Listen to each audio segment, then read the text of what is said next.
تو غزوہ بدر ایسے ہوئی تھی کہ کیونکہ یہ مدینہ میں لوگوں نے نکالا تھا آپ کو, ساری پراپرٹی چھین لی تھی, تو مسلمانوں کا حق بنتا تھا کہ اہل مدینہ سے اپنا حق, مکہ والوں نے نکالا تھا, ساری پراپرٹی چھین لی تھی, پورا مال اور اسباب چھین لیے تھے, جنگ ہو گئی تھی ان سے, تو مسلمانوں کے لیے جائز تھا کہ وہ ان کے قافلے پر شبخون ماریں اور ان سے اسباب اور وسائل پہ قبضہ کریں.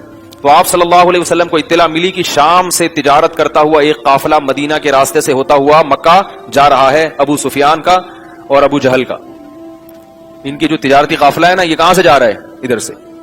تو آپ صلی اللہ علیہ وسلم نے ارادہ کیا کہ اس قافلے پہ شبخون مارتے ہیں, حملہ کرتے ہیں, گوریلا وار ہوتی ہے نا, گوریلا کاروائی کر کے ان سے تجارتی مال چھین لیتے ہیں.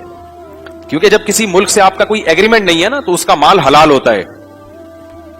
اس کی مثال ایسے جیسے بہت سے پاکستانی انڈیا میں گھس جاتے ہیں بغیر ویزا بغیر پاسپورٹ کے, تو وہاں کی گورنمنٹ آپ کو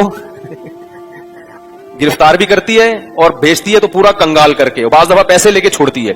اسی طرح کوئی انڈین بغیر پاسپورٹ ویزے کے پاکستان میں گھسے گا تو پھر ہم بھی اس کے پاجامہ پہنائیں گے, اتاریں گے نہیں بھائی. لیکن یہ حق, یعنی دنیا کا یہ قانون ہے, اس میں قتل بھی جائز ہوتا ہے. آپ نے دیکھا ہوگا پیرس بہت سے لوگ سلپ ہو جاتے ہیں غیر قانونی طریقے سے, تو وہاں جو بارڈر پہ فوجی کھڑے ہوئے ان کو گولی مار دیتے ہیں. یہ پوری دنیا کا ایک آج بھی لا ہے کہ آپ کسی ملک کا بارڈر اگر غیر قانونی طریقے سے کراس کریں گے تو پھر آپ نہ آپ کی جان محفوظ, نہ آپ کا مال محفوظ, سامنے والے کے لیے آپ کی جان بھی حلال اور آپ کا مال بھی حلال. تو یہ جو قانون جیسے آج ہے اس دور میں بھی تھا. چونکہ اہل مکہ سے جنگ تھی, کوئی معاہدہ کوئی ایگریمنٹ نہیں تھا, تو مسلمانوں کے لیے بالکل حلال تھا کہ کوئی قافلہ یہاں سے گزر رہا ہے تو اس پہ شبخون ماریں, کیونکہ وہ کوئی معاہدے کے تحت کوئی ایگریمنٹ کے تحت تھوڑی گزر رہا ہے. تو آپ صلی اللہ علیہ وسلم نے ارادہ کیا اور 313 صحابہ کو لے کے چلے گئے, کیونکہ جنگ کا ارادہ نہیں تھا, ایک گوریلا وار کرنی تھی اور ان سے راشن وغیرہ اٹھانا تھا اور وہاں سے نکلنا تھا تاکہ مسلمانوں کی معاشی حالت بہتر ہو جائے. لیکن جب آپ صلی اللہ علیہ وسلم وہاں پہنچے ہیں قریب, تو یہ مخبری ہو گئی مشرکین مکہ کو. یہ غزوہ بدر کا پس منظر ہے, اس کو خوب سمجھیں, چونکہ اس کے بغیر یہ آگے کی آیتیں سمجھ میں نہیں آئیں گی. مخبری کس کو ہو گئی؟ مکہ میں رہنے والے غیر مسلموں کو, کافروں کے سردار کو. ابو سفیان بھی تھے جن میں خالد بن ولید بھی تھے. انہوں نے سوچا کہ ہم اپنے اس قافلے کی حفاظت کے لیے ایک بڑی فوج تیار کر کے بھیجتے ہیں, سمجھ رہے ہیں؟ تو انہوں نے 1000 کا لشکر بھرپور طریقے سے مسلح, گھوڑوں سے, اونٹوں سے لیس, وہ تیار کر کے بھیجا. اور ان کا خیال تھا, ان کو بلکہ پتا تھا کہ مسلمان بہت تھوڑے ہیں, مسلمانوں کو اطلاع تھوڑی تھی کہ ہمیں مخبری ہو جائے گی. وہ جنگ کی تیاری سے, یار بولے ان کو تو بات چلے گی نا آگے, وہ جنگ کی تیاری سے مسلمان نہیں آئے ہیں, لہذا وہ پوری طاقت کے ساتھ گئے. انہوں نے کہا مکہ میں تو یہ لوگ پکڑائی میں نہیں آئے, نکل گئے, اب ان کو چھوڑنا نہیں ہے, اپنے قافلے کی بھی حفاظت کرنی ہے تجارتی, اور ان کو بھی تہس نہس کر دینا ہے. مسلمان اس صورتحال کے لیے ذہنی طور پر تیار تھے ہی نہیں. اب مسلمانوں کی رائے میں بھی اختلاف ہو گیا کہ بھائی وہ قافلے کی طرف چلیں یا اس لشکر سے لڑیں, یعنی کیا کریں ہم. اسی کو اللہ نے سورہ انفال میں بیان کیا, وَإِذْ يَعِدُكُمُ اللَّهُ إِحْدَى الطَّائِفَتَيْنِ أَنَّهَا لَكُمْ وَتَوَدُّونَ أَنَّ غَيْرَ ذَاتِ الشَّوْكَةِ تَكُونُ لَكُمْ, کہ تم یہ چاہتے تھے کہ وہ لشکر جس کی شان و شوکت نہیں ہے, یعنی تجارتی قافلہ, اس سے ہماری مٹھ بھیر ہو جائے, لیکن اللہ چاہتا تھا کہ اس طاقتور لشکر سے تمہیں لڑوا دے. کیوں؟ یرید اللہ ان یحق الحق, کیونکہ اللہ یہ چاہتا تھا کہ آج دنیا کے سامنے حق کو واضح کر دے. پہلے سے اللہ کہتے نا کہ جاؤ جا کے لڑو, تو وہ مسلمان ذہنی طور پہ تیار نہیں ہوتے. تو اللہ فرماتے ہیں کہ اللہ یہ چاہ رہا تھا کہ تمہاری لڑائی کس سے ہو؟ اس طاقتور لشکر سے ہو جو 1000 کا لشکر ہے اور اسلحے سے لیس ہو کر آ رہا ہے. کیوں؟ اللہ اس موقع پر تمہاری مدد کر کے دنیا کو بتانا چاہتا تھا کہ اس جنگ میں خدا کس کے ساتھ ہے؟ مسلمانوں کے ساتھ. مسلمانوں کا حوصلہ بھی بلند ہوگا. اور ان مشرکین مکہ کو اللہ یہ دکھانا چاہتا تھا کہ تم اسباب اور وسائل کی کثرت کے باوجود بھی جنگ نہیں جیت سکے ان سے. تو وہ بدر کے مقام پر وہ لشکر پہنچا اور نبی صلی اللہ علیہ وسلم بھی یہاں پہنچے. ایک غیر متوقع صورتحال. یہ میں اتنی تفصیل اس لیے بتا رہا ہوں کہ آپ صلی اللہ علیہ وسلم نے جب بھی فیصلہ کیا گراؤنڈ ریئلٹیز کو سامنے رکھ کے فیصلہ کیا ہے. آپ صلی اللہ علیہ وسلم کبھی بھی 313 کو 1000 کے مقابلے میں لا کے کھڑا نہیں کرتے. یہ اتفاق سے اللہ نے کیا کر دیا؟ خود ہی کروا دیا کہ چلو میں اپنا ایک معجزہ ظاہر کرتا ہوں. یہ اس لیے کہہ رہا ہوں کہ آج بھی لوگ غزوہ بدر کا حوالہ دیتے ہیں کہ یار جب 313 کو 1000 پہ بغیر اس کے شکست ہو سکتی ہے تو ہم فلسطین پہ اور امریکہ پہ اور جاپان پہ اور پاکستان پہ اور اسلام آباد پہ اور افغانستان اور چیچنیا اور پتہ نہیں کہاں کہاں اس پہ ہم خلافت کا جھنڈا کیوں نہیں گاڑ سکتے؟ اور اس کے بعد پھر کیا شروع ہو جاتا ہے؟ ایک ایسا سلسلہ شروع ہو جاتا ہے کہ نتیجہ یہ نکلتا ہے ایجنسی والے اس کو اٹھا کے بند کر دیتے ہیں. آخر میں یہ ہوتا ہے. پہلے تو بہت ہوتا تھا, اب یہ تھوڑا کم ہو گیا ہے. تو اللہ کے بندو, یہ غزوہ بدر جو ہوئی ہے یہ کیا تھا؟ اتفاقی واقعہ. نبی نے جب بھی فیصلہ کیا, آپ کی تاریخ خود جب فیصلہ کیا ہے گراؤنڈ ریئلٹیز کو سامنے رکھ کر, کہ لڑ بھی سکتے ہیں کہ نہیں لڑ سکتے. ایسا تو نہیں کہ بجائے فائدے کے شکست ہو جائے, ہمیشہ زمینی حقائق کو دیکھ کر فیصلہ کیا ہے. یہ لڑائی تھی اتفاقی, کرے کچھ چلنے کچھ کس ارادے سے نکلے تھے اور ہو کچھ اور گئے. تو جب وہ لشکر آ کے کھڑا ہوا ہے, ادھر 1000 کا لشکر, ادھر 313, نہ گھوڑے ان کے پاس نہ سواری, چند تلواریں تھیں, اور پھر وہ لوگ اپنے ساتھ ناچنے والی باندیاں, لڑکیاں اور عورتیں بھی لے کر آئے تھے, کیونکہ ان کو تو پتا تھا ہم نے فتح تو ہونی ہے. تو وہ اپنے ساتھ کیا لائے تھے؟ موسیقی کے آلات اور ناچنے والی باندیاں, کہ وہ ذرا بھنگڑا ڈالیں گی. ٹھیک ہے نا, تھوڑا سا میوزیکل شو ہوگا پہلے. تو میوزیکل شو ہوگا, اس کے بعد کیا ہوگی؟ لڑائی ہوگی. تو وہ لینے کے کیا پڑ گئے؟ دینے پڑ گئے. اللہ تعالیٰ نے نبی صلی اللہ علیہ وسلم پر وحی کی کہ وَلَقَدْ, اس آج کی جو سورت ہم نے پڑھی ہے اس میں اللہ غزوہ احد میں شکست ہوئی نا مسلمانوں کو, تو اللہ اس میں یاد دلا رہے ہیں وَلَقَدْ نَصَرَكُمُ اللَّهُ بِبَدْرٍ, اللہ نے بدر میں تمہاری مدد کی تھی. اذ انتم اذلۃ, حالانکہ تم بہت کمزور تھے. غزوہ احد میں اتنے کمزور نہیں تھے, بدر میں تو اس سے بھی زیادہ کمزور تھے. اس کا مطلب کہ اللہ تمہاری مدد کر سکتا ہے. احد میں اگر اس نے نہیں کی تو اس میں اس کی حکمتیں ہیں, مصلحتیں ہیں. وہ مصلحتیں کیا ہیں؟ وَتِلْكَ الْأَيَّامُ نُدَاوِلُهَا بَيْنَ النَّاسِ, فرمایا ہم یہ پلڑے گھماتے رہتے ہیں, ہمیشہ ہی فتوحات ہوتی رہیں, پھر تو ساری دنیا تمہارے ساتھ آ جائے گی. کس کو فاتح قوم میں شامل ہونے کا شوق نہیں ہوتا؟ فتح بھی ہوگی, شکست بھی ہوگی, شہداء بھی ہوں گے, مالے جو ہے نا وہ زخمی بھی ہوں گے, سب کچھ ہوگا. پھر دیکھیں گے کون دین پر جمتا ہے, کون محمد صلی اللہ علیہ وسلم کا ساتھ دیتا ہے, اور کون میدان چھوڑ کے بھاگ جاتا ہے. تو اللہ نے بدر کو کا یاد دلایا مسلمانوں کو. تو وہ جو 313 تھے, ان کا جب مقابلہ آمنے سامنے ہوا تو ادھر سے عتبہ ابن ولید آئے. میں اکثر واقعہ سناتے رہتا ہوں, ابھی میں اس کو زیادہ نہیں تفصیل میں جاؤں گا. وہ آ کے کہنے لگے حل میں مبارز, کوئی ہے ہم سے لڑنے والا؟ ادھر سے چند انصار صحابی آئے, تو انہوں نے کہا نہیں, یہ ہمارے جوڑ کے نہیں ہے, قریشی ہونا چاہیے, ہماری قوم کا آدمی ہونا چاہیے, لڑائی کا مزہ آئے.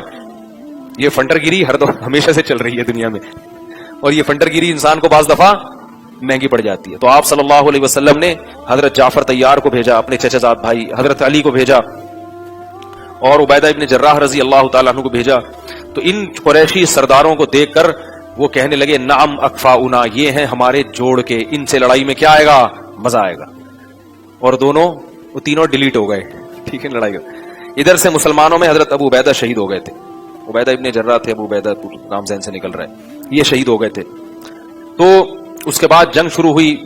اللہ نے نبی کو وحی کی کہ اپنے صحابہ کو تسلی دے دیں کہ یمددکم ربکم بثلاثۃ آلاف من الملائکۃ منزلین, اس لڑائی میں 3000 فرشتے آسمان سے نازل ہوں گے تمہاری مدد کے لیے. اور 3000 کے بعد اللہ نے کہا 5000 فرشتے نازل ہوں گے تمہاری مدد کے لیے. صحابہ کہتے ہیں ہم نے خود اپنی آنکھوں سے فرشتوں کو اترتے ہوئے اور لڑتے ہوئے دیکھا. اور یہ عجیب کرامت ہے کہ جہاد کے میدان میں فرشتوں کی مدد, جب افغانستان میں جہاد ہو رہا تھا رشیا کے خلاف, اس میں بھی کئی لوگوں نے اپنی آنکھوں سے فرشتوں کو گھوڑوں پہ اترتے ہوئے دیکھا ہے, میں نے خود اپنے کانوں سے سنا ہے. تو یہ اللہ تعالیٰ آج بھی یہ کرامتیں دکھا دیتے ہیں. تو بہرحال ان کو شکست ہوئی. اس کے بعد وہ جو زخم چاٹے ہیں ان لوگوں نے, انہوں نے انتقام کی ٹھان لی. انہوں نے کہا یہ بہت ہی غلط ہو گیا ہمارے ساتھ, اتنے بڑے بڑے سردار مارے گئے اور اتنے کمزور لوگوں سے. قریش میں یہ خاصیت تھے بہادر.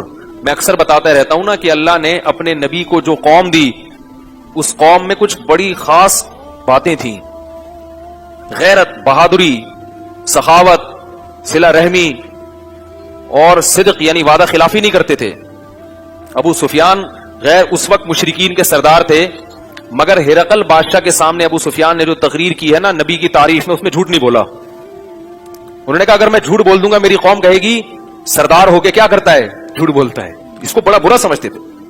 کردار جو ہے نا، کردار، آج لوگوں کی زبانیں 2 منٹ میں یہ گندے کردار کے مالک ہونے کی علامت ہے. نہ پیسے کے لین دین میں صاف ہیں، عین موقع پہ اپنے دوست کو پٹتا ہوا دیکھ کے نکل جائیں گے، پہچاننے سے انکار کر دیں گے، بھائی میں تو جانتا ہی نہیں، میں تو ویسے ہی آیا تھا اپنے قرضہ مانگنے کے لیے، ٹھیک ہے نا. مصیبت کے موقع پر کیا ہو جائیں گے، غائب. تو قریش میں یہ تھا، لیکن ان کی یہ صفات غلط استعمال ہو رہی تھی، ان کا رخ غلط تھا. اللہ کے نبی نے آ کے اس کا رخ صحیح کر دیا. تو خالد ابن ولید اور ابو سفیان نے سوچا کہ یہ ہمارے ساتھ کیا ہو گیا ہے بھائی، یہ بہت غلط ہو گیا ہے، اس کا انتقام لینا ہے، اس کا بدلہ لینا ہے. تو پھر انہوں نے ارادہ کیا مدینہ پہ دوبارہ چڑھائی کرنے کا. میں نے وہ جگہ دیکھی ہے، سب نہیں دیکھی ہوگی جو بھی مدینہ گئے ہیں، کہ وہ جو ہے وہ راستہ بدل کے آ رہے تھے. مدینہ کا جو عام راستہ ہے وہاں سے نہیں، دوسرے راستے سے آ رہے تھے، ایسے حملہ کرنے کا ارادہ تھا. اس وقت مسلمانوں کے درمیان پھر مشورہ ہوا کہ مدینہ کے اندر رہ کے لڑنا ہے یا مدینہ سے باہر نکل کے لڑنا ہے، کیونکہ اتنا بڑا لشکر آ رہا ہے، اس سے کیسے لڑیں. بہت سے صحابہ جو بدر میں شریک نہیں ہو سکے تھے، ان کو تو پتہ ہی نہیں تھا نا کہ باقاعدہ لڑائی ہو جائے گی، اس لیے وہ گئی نہیں. اور بدر میں جب اللہ کی یہ مدد ہوئی تو انہوں نے قسمیں اٹھا لی کہ اب ہم کس میں شریک ہوں گے، احد میں شریک ہوں گے، ہمیں تو موقع ہی نہیں ملا. تو نبی صلی اللہ علیہ وسلم نے صحابہ سے مشورہ کیا کہ بھائی اندر رہ کے لڑنا ہے باہر. اندر رہ کے لڑنا آسان تھا کیونکہ آپ مکمل ڈیفنس کی پوزیشن میں ہوتے ہیں نا بھائی، شہر کے اندر دوسرا بالکل سامنے ہوتا ہے اور آپ کیا ہوتے ہیں، اپنا دفاع کرتے ہیں، قلعے میں محصور ہو جاتے ہیں. لیکن جو نوجوان صحابہ تھے نا، جو ذرا جوشیلے تھے، انہوں نے کہا کہ نہیں، فیس ٹو فیس لڑائی ہوگی، ٹھیک ہے نا، باہر نکل کے لڑائی ہوگی اور کھلے میدان میں ہوگی لڑائی. جو صحابہ ذرا میچور تھے، جن کی عمر پکی، جیسے حضرت ابو بکر رضی اللہ تعالی عنہ، وہ یہ چاہ رہے تھے کہ لڑائی کہاں ہو، مدینہ کے اندر. اس میں ہمارا دشمن کا تو نقصان کم ہے مگر ہمارا نقصان بھی اس میں کم ہے. لیکن نوجوان صحابہ کا مشورہ تھا نہیں باہر. اکثر صحابہ یہ کہہ رہے تھے باہر نکل کے لڑیں گے، کیونکہ وہ بدر دیکھ چکے تھے نا بھائی. جب اللہ نے 313 میں مدد کی، اب کیا ہے، تو ہم پھر بھی پہلے سے زیادہ، اب تو جو ہے نا ایسی فتح ملے گی. اتنے زیادہ لوگوں نے جب مشورہ دیا تو آپ صلی اللہ علیہ وسلم کی جو اپنی رائے تھی وہ بھی یہی تھی کہ مدینہ کے اندر رہ کے لڑنا چاہیے. لیکن آپ نے بھی اپنی رائے کو کیا کر دیا، تبدیل کر دیا، اور آپ نے کہا چلو بھائی اتنے لوگ کہہ رہے ہیں مدینہ سے باہر، تو ہم بھی کیا کریں گے، اب مدینہ سے باہر نکل کے لڑیں گے. جب مدینہ سے باہر لڑائی شروع ہوئی ہے، ایک گھاٹی تھی وہ آج بھی موجود ہے، وہاں سے یہ ڈر تھا کہ دشمن گھوم کے پیچھے سے پلٹ کے حملہ کر سکتا ہے. تو وہاں آپ صلی اللہ علیہ وسلم نے 50 افراد کا دستہ بٹھا دیا کہ اگر ہمیں فتح ہو بھی جائے تو تم نے یہ جگہ نہیں چھوڑنی ہے، یہ جگہ نہیں چھوڑنی تم نے، کیونکہ یہ ڈر ہے کہ یہ یہاں سے گھوم کے واپس آئیں تو پھر تو کوئی پرسان حال نہیں ہوگا. اللہ کی قدرت کے مسلمانوں نے بڑی یعنی بہادری سے لڑے مسلمان، اور مسلمانوں کو فتح ہو گئی. وہ میدان چھوڑ کے بھاگ گئے، حضرت خالد بن ولید بھی، ابو سفیان بھی، اور جتنے آئے ہوئے تھے نا سب میدان چھوڑ کے بھاگ گئے. جب بھاگے ہیں نا تو ان کا ایک خیال آیا، انہوں نے کہا کہ یہ لوگ ابھی مال غنیمت جمع کرنے میں لگے ہوں گے، تو پچھلی طرف سے ایک راستہ ہے، گھاٹی ہے، وہاں سے چل کے کیا کرتے ہیں، دوبارہ حملہ کرتے ہیں. اور وہ جو صحابی تھے جن کو نبی نے ذمہ دار بنایا تھا، ان کے ماتحت جو 50 صحابہ تھے، انہوں نے کہا کہ اب جنگ بالکل ختم ہو گئی ہے، اب مال غنیمت جمع کرنے کا ٹائم ہے، اب یہاں سے چلو. تو ان صحابی نے کہا کہ نہیں، رسول اللہ صلی اللہ علیہ وسلم نے منع کیا، مگر ماتحتوں نے بات نہیں مانی. انہوں نے کہا نہیں، وہ تو اس وقت کے لیے منع کیا تھا، اب منع نہیں ہے. تو وہ چلے گئے، تھوڑے سے لوگ پیچھے رہ گئے. تو وہ تھوڑے سے لوگوں کا جو دستہ تھا، خالد بن ولید واپس جو ہے نا وہ گھوم کر آئے ہیں اور وہ تھوڑے سے لوگوں کو شہید کر دیا. اور پیچھے سے جب حملہ کیا ہے تو 70 صحابہ آن دا اسپاٹ شہید ہو گئے، بڑے بڑے سردار، بڑے بڑے بہادر. اور مسلمانوں کے قدم اکھڑ گئے اور وہ میدان چھوڑ کر بھاگ کھڑے ہوئے، کیونکہ فائدہ نہیں نا لڑنے کا. بہت زبردست لڑائی ہوئی ہے، پتھراؤ بھی ہوا، رسول اللہ صلی اللہ علیہ وسلم کے دانت ٹوٹ گئے. اس میں صحابی تھے حضرت طلحہ رضی اللہ تعالی عنہ، جو عشرہ مبشرہ میں سے ہیں. وہ رسول اللہ صلی اللہ علیہ وسلم کے ساتھ اس موقع پر کھڑے رہے. قرآن نے اس پورے منظر کو بیان کیا ہے کہ والرسول یدعوکم فی اخراکم، کہ اس وقت کو یاد کرو جب نبی تمہیں پیچھے سے پکار رہے ہیں، ہلم الی، آ جاؤ، میدان چھوڑ کے مت جاؤ، آ جاؤ. اور فاصابکم غما بغم، غم پہ غم تمہارے اوپر ٹوٹ رہے ہیں. اور حضرت طلحہ رضی اللہ تعالیٰ عنہ ایسے کھڑے ہوئے کہ جب تیر اندازی ہو رہی تھی تو حضرت طلحہ نبی کے سامنے آ جایا کرتے تھے. صحیح بخاری کی حدیث ہے, حضرت طلحہ رضی اللہ تعالیٰ عنہ فرماتے نہری دون نہرک, یا رسول اللہ اگر یہ تیر لگے گا تو یہ میری گردن پہ لگے گا, آپ کی گردن پہ لگنے نہیں دوں گا. صحابہ حیران ہوئے اس موقع پر نبی صلی اللہ علیہ وسلم کی بہادری کو دیکھ کر. یہ ہوتی ہے لیڈر کی خصوصیت. بات آ رہی ہے سمجھ میں؟ یہ کیا ہوتی ہے کہ وہ جو ہے نا بہادری زیادہ دکھاتا ہے, اس کے اس جذبے کو دیکھ کر اس کے ماتحت کام کرنے والوں کو حوصلہ ملتا ہے. صحابہ کہتے ہیں ہم نے گھمسان کی جنگوں میں رسول اللہ صلی اللہ علیہ وسلم کو استقامت کا پہاڑ پایا ہے اور کھڑا ہوا پایا آپ صلی اللہ علیہ وسلم کو. تو چند صحابہ آپ کے گرد رہ گئے اور اکثر صحابہ میدان چھوڑ کر انہوں نے فرار اختیار کیا, کیونکہ ایسا حملہ ایسا ہوا تھا. تو جب یہ فرار اختیار کیا ہے تو اور بہت سارے صحابہ شہید ہو گئے. اسی دوران افواہ پھیل گئی کہ محمد صلی اللہ علیہ وسلم بھی شہید ہو گئے, کیونکہ جب لڑائی ہو رہی ہے اور سب کو پتا ہے کہ اس مجمع کے اندر نبی موجود ہیں, بچنے کا کوئی امکان موجود نہیں ہے, تو جنگوں میں افواہیں بھی پھیلائی جاتی ہیں حوصلہ پست کرنے کے لیے. تو جب یہ اطلاع ملی تو بعض صحابہ نے کہا کہ اب زندہ رہنے کا کیا فائدہ, وہ گئے اور وہ بھی گھمسان میں لڑے اور شہید ہو گئے. ایک صحابی تھے, انہوں نے غزوہ بدر میں ان کو شرکت کا موقع نہیں ملا تھا, تو انہوں نے قسم اٹھائی تھی کہ اگر مجھے دوبارہ جنگ کا موقع ملا لا یرین اللہ ما اصنع, تو اللہ دیکھے گا میں کیا کر کے بتاتا ہوں. ان صحابی کو اپنی منت یاد آئی کہ میں نے کیا کیا تھا, اللہ سے منت مانی تھی. ان کو خیال آئے کہ میں تو اللہ سے قسمیں اٹھا, یہ تھے نا عرب زبان کے پکے, تو وہ بھی گئے ہیں اور تلوار لے کر میدان میں گھسے اور اتنے ٹکڑے ہوئے ان کے دشمن کی طرف سے کہ ان کی لاش پھر پہچان میں نہیں آ رہی تھی. انگلیوں کے پوروں کے ذریعے ان کو پہچانا گیا, ان کی بہن نے پہچانا کہ یہ میرا بھائی ہے. اور اسی پر قرآن مجید کی آیات نازل ہوئیں. من المؤمنین رجال صدقوا ما عاهدوا اللہ علیہ, فرمایا مومنین میں بہت سے ایسے ہیں کہ جب اللہ سے کوئی عہد کر لیتے ہیں تو اس عہد کو پورا کرتے ہیں. وہ تو اب کیا ہوا ہے کہ مسلمانوں کو شکست ہوئی, وہ فرار ہو گئے. اب جو صحابہ میدان سے فرار ہوئے تھے ان کو شرمندگی محسوس ہونا شروع ہو گئی کہ ہم نبی صلی اللہ علیہ وسلم کے سامنے کس منہ سے جائیں گے, کیسے آپ صلی اللہ, وہی میدان میں ہی ہم کیسے رسول اللہ صلی اللہ علیہ وسلم کو چہرہ دکھائیں گے.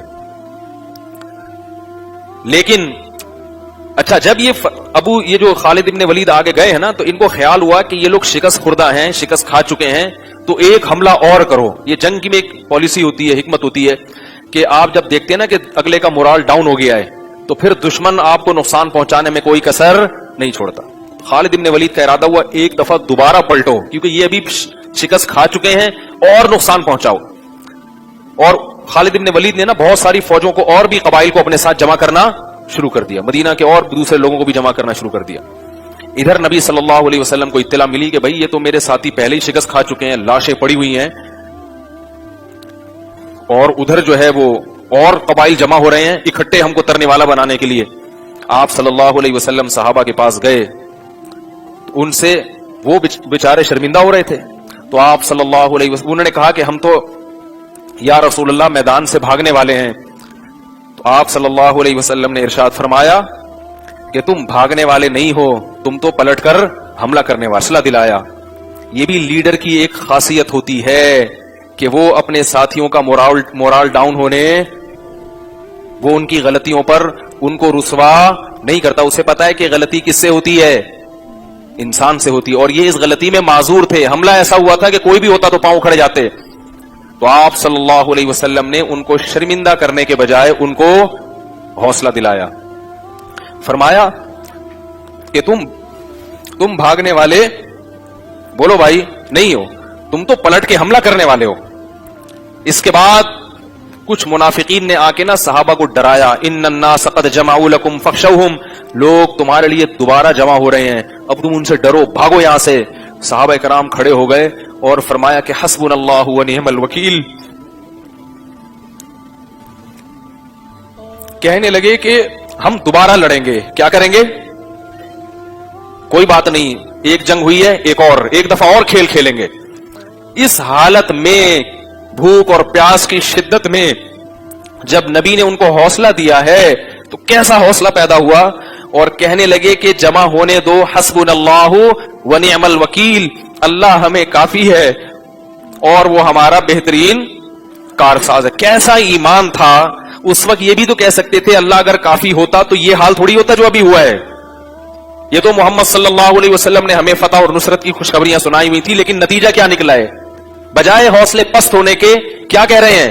حسبنا اللہ و نعم الوکیل, اللہ کافی ہے ہمیں, وہ ہماری مدد کرے گا. وَنِعْمَ الْوَكِيلُ, اور وہ بہترین کام بنانے والا ہے. اللہ فرماتے فَانْقَلَبُوا بِنِعْمَةٍ مِّنَ اللَّهِ وَرِضْوَانٍ. اس کا نتیجہ کیا نکلا؟ جب انہوں نے ایسی ہمت دکھائی ہے تو اللہ فرماتے ہیں کہ ان سے جو خطا ہوئی تھی وہ خطا کو اللہ نے معاف کر دیا اور وہ گھروں کو لوٹے اللہ کے فضل اور اللہ کی رضا کو لے کر. کیوں؟ جب خالد بن ولید کو پتا چلا کہ یہ دوبارہ جنگ کے لیے تیار ہو رہے ہیں اور میدان چھوڑ کے بھاگ نہیں رہے, تو اس نے وہ ڈر گئے پھر کہ اتنا حوصلہ ان لوگوں کا کہ اتنی شکست کھانے کے بعد زخموں سے چور, اس کے بعد دوبارہ یہ کھڑے ہو رہے ہیں اور ہم اتنے سارے قبائل مل کے حملہ کرنے اس سے بھی فائٹ کرنے کے لیے تیار ہیں. تو ان کو یہ خیال ہوا کہ یہ شکست کہیں دوبارہ ہماری طرف پلٹ نہ جائے. تو انہوں نے سوچا کہ یہاں سے فرار ہونے میں ہی کیا ہے, کیونکہ ان کا خیال تھا کہ 70 آدمی ہمارے بدر میں قتل ہوئے ہیں تو ان کے بھی ہم نے 70 قتل کر دیے, بس برابر سرابر معاملہ ہو گیا, اب پتلی گلی سے نکل لو. اس دور میں بھی پتلی گلیاں ہوا کرتی تھی. اس واقعے کو اللہ نے قرآن مجید میں بہت تفصیل سے بیان کیا آج کے پارے میں, کیونکہ منافقین کو مذاق اڑانے کا موقع مل گیا. بعض منافقین کہنے لگے ہم تو پہلے ہی کہہ رہے تھے کہ نہیں جاؤ, لو اطاعونا ما قتلوا ما ماتوا وما قتلوا, ہم تو پہلے کہہ رہے تھے میدان میں مت جاؤ, یہ جہاد نہیں ہے, یہ تو خودکشی ہے. اگر یہ لوگ میدان میں نہ جاتے تو یہ شہید نہ ہوتے, ان کے تو گھر اجڑ گئے. اللہ کو ایسا غضب آیا, اللہ نے فرمایا کہ قل لو کنتم فی بیوتکم لبرز الذین کتب علیہم القتل الی مضاجعہم, کہ اگر تم اپنے گھروں میں بھی رہتے جس کے مقدر میں قتل ہے اس کی تقدیر اسے کھینچ کے میدان جنگ میں لے آتی. موت کا ایک وقت متعین ہے, وہ آ کر رہے گی. اللہ نے پھر صحابہ کو تسلی دی, فرمایا ان یمسسکم قرح فقد مس القوم قرح مثلہ, تمہیں اگر زخم پہنچے ہیں, تکلیف پہنچی ہے, تو دوسری قوم کو بھی تو تکلیف پہنچی ہے. ایک جگہ فرمایا وترجون من اللہ ما لا یرجون, تمہیں بھی زخم پہنچے ہیں, ان کو بھی پہنچے ہیں, لیکن تم ان زخموں پر اللہ سے جو امیدیں لگا کے بیٹھے ہو, وہ تمہارا دشمن اللہ سے وہ امیدیں لگا کے نہیں بیٹھا. ان کے جو لوگ قتل ہوئے ان کو اللہ سے کوئی امید نہیں ہے اس پہ, اور تمہارے جو لوگ قتل ہوئے تو تمہیں اللہ سے اس پر بہت امیدیں ہیں. تو منافقین بار بار یہ واویلا مچا رہے تھے, مر گئے ہائے لٹ گئے, ہائے مر گئے مروا دیا, بس بار بار نہیں, موت موت موت. اس کو اللہ نے اس پہ آیات نازل کی, فرمایا وَلَا تَحْسَبَنَّ الَّذِينَ قُتِلُوا فِي سَبِيلِ اللَّهِ أَمْوَاتًا, وہ لوگ جو اللہ کے راستے میں قتل ہو جائیں انہیں مردہ گمان مت کرو, بل احیاء, وہ زندہ ہیں, عند ربهم يرزقون, ان کو ان کے رب کے پاس رزق دیا جا رہا ہے. فرحین بما آتاہم اللہ من فضلی, اللہ نے اپنے فضل سے ان کو اس جہان میں جو نوازا ہے اس پر وہ خوش ہیں, وہ کبھی دنیا میں واپس آنے پر راضی نہیں. اگر تم ان کی حالت دیکھ لو کہ جس حالت میں وہ شہداء ہیں, تم کبھی دنیا میں واپس جانے کا ارادہ نہیں کرو گے. یستبشرون بنعمت من اللہ وفضل, فرمایا اللہ کی نعمت اور اس کے فضل پر خوش بھی ہیں. وان اللہ لا یضیع اجر المؤمنین, اور اس بات پر بھی خوش ہیں کہ اللہ مومن کے اجر کو ضائع نہیں کرتا. اور یہ بھی فرمایا کہ ان پر بھی خوش ہیں کہ جو ہمارے بعد آنے والے لوگ ہیں وہ بھی ہمارے ساتھ لاحق ہونے والے, یعنی ہمارے جو دوست احباب جو ہمارے ساتھ ہے دنیا میں, ان کا ٹھکانہ کتنا اچھا ہوگا. انہوں نے تو اپنی آنکھوں سے دیکھ لیا نا, فرمایا اس ٹھکانے کو دیکھ کر بھی یہ خوشی منا رہے ہیں. یہ بالکل ایسے ہے جیسے سورہ یاسین میں ہے نا کہ حبیب نجار کے بارے میں ایک شخص ایمان لایا, اس کو قتل کر دیا گیا. قرآن کہہ رہے جیسے ہی اس کو قتل کیا ہے نا, اس نے جو برزخ میں اللہ کی نعمتیں دیکھی تو کیا کہنے لگا, کیا کہنے لگا, قال یا قومی یا لیت قومی یعلمون, ہائے کاش میری قوم کو پتہ چل جائے, بما غفر علی ربی, کہ میرے رب نے اس شہادت کے بدلے میں میرے گناہوں کو معاف کیا, اور وجعلنی من المکرمین, اور کیسا میرا اکرام کیا ہے. دیکھو قوم گردن اڑا رہی ہے, گردن اڑنے کے بعد اس کے جو برزخ میں بیان ہے وہ بیان اللہ اپنی کتاب میں نقل کر رہے ہیں کہ وہ قتل کر رہی ہے, قوم سمجھ رہی ہے ہم نے ظلم کیا, لیکن اللہ فرما رہے ہیں وہ شہید ہو کے اس کی زبان سے کیا, یا لیت قومی, ہائے کاش میری قوم کو پتہ چل جائے کہ میرے رب نے میرا کیسا اکرام کیا ہے, تو سب اسی راستے کو اختیار کرنے کے لیے تیار ہو جائیں. اللہ تعالیٰ نا شہداء کے ساتھ عجیب معاملہ کرتے ہیں. جتنی کرامات شہداء کے ساتھ ظاہر ہوتی ہیں اتنی کرامتیں کسی کے ساتھ ظاہر نہیں ہوتی. میں نے خود خدا کی قسم اپنی ناک سے شہداء کے خون کی خوشبو سونگھی ہے. شہید ہوا ایک شخص کوئی عالم اور ان کے خون سے مشک جیسی بہترین خوشبو پھوٹنا شروع ہو گئی.